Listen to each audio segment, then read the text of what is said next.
Welcome to the Artabet. Round and round, up and down, back and forth. Zigzag, zigzag, zigzag, wiggle, wiggle, wiggle, wiggle, wiggle, wiggle, dot, dot, dot, dot, dot, dot.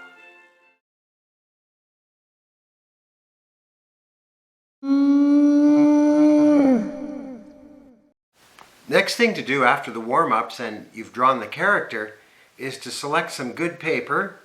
This is watercolor paper, 90 pound. It works really well. It's nice and smooth and it's heavy enough. There are very low-grade papers out there. Make sure you don't buy paper that has little bumps all over it that look like they've been mechanically pressed into it. The good watercolor paper is usually cold pressed.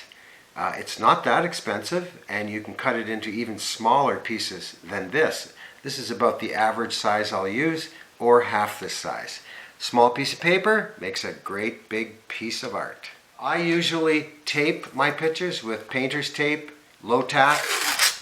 Put the tape on, and what happens is when you're finished the picture, you have a beautiful white edge on it, and you can use that for presentation. So I've put my tape on.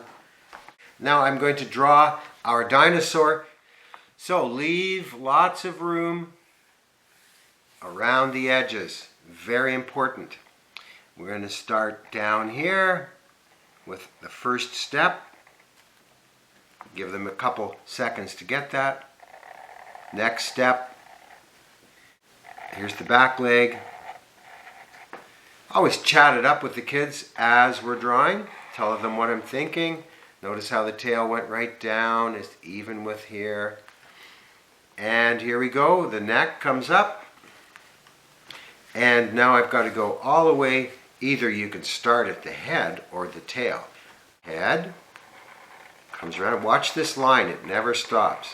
I'm going to give it some nice weight right there. I don't even know what this might look like, but we'll see when it's finished. That looks just fine. Add the legs to make the 3D effect. Make sure the back one's a little smaller. Some toenails, maybe just one toenail. An eye or two. I think I'll put Annabelle's saddle in. And remember, this line looks a little better when it's curved slightly. And if I put in the little zigzags here, I think I'll just stop them here so that somebody can actually sit on the saddle. A couple spots. And we're just about done our character. So this is the second time we've drawn the character, this time with Sharpie using nice long flowing lines. Okay, next part is, I'm going to keep it simple, is to put in the hop over horizon line. So here we go. Notice I can turn my Sharpie on the side and get a nice thick line.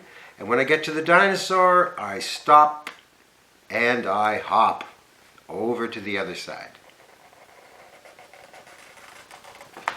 Simple. I can add some water either on top or below. I think I'll add it on top. So that could be some water. Oh, now here come my mountains. Watch this when you show to your children, your students. They will want to, as I said before, they will want to follow that line. So make them go right into the dinosaur. And where would that line come out? Maybe down there.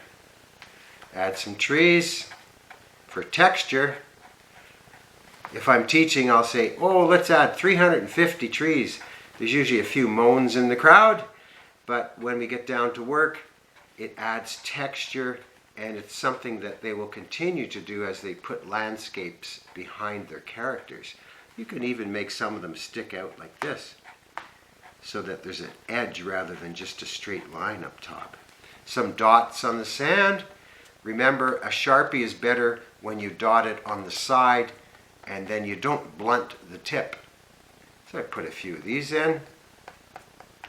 Maybe some loopy-loop clouds. Whoa, my clouds are getting out of hand. Whoa, that's a big one right behind. Maybe a loopy-loop up there. Maybe a little one there. 3 is good. 1, 2, 3. We always like 3. A little decoration on the saddle. and we are ready to paint.